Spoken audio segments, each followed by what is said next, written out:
Do you see any difference between these two videos? Probably not. Nevertheless, the Initiative for Animal Welfare wants you to believe that the animals on the left are benefiting from improved housing conditions.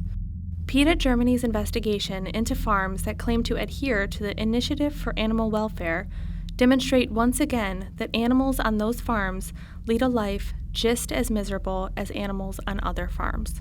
Labels like this one began to appear in supermarkets throughout Germany. The initiative, which was implemented by the farming, meat, and retail food industries, promises, as vaguely as possible, improved housing. This demand came from consumers who had learned of the horrible conditions for animals on today's farms.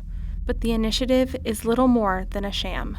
One of the supposed improvements that is most often chosen by participating farms is more space. This means in practice that a pig will get an additional square foot of space, but that doesn't make much difference to an animal who weighs 220 pounds. Farms that participate in the initiative still have slatted floors littered with excrement,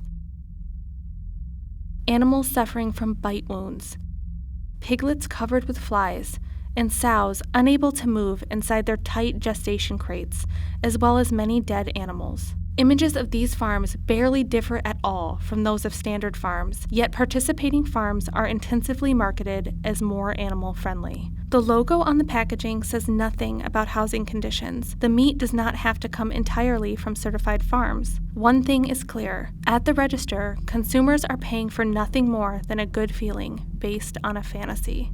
A lack of transparency is hallmark of the initiative. The fact that the Minister of Agriculture is using the initiative as the basis for a tax-funded public animal welfare label that also does little to improve animal welfare shows once again whose interests are being served by this project. Don't let the meat lobby fool you.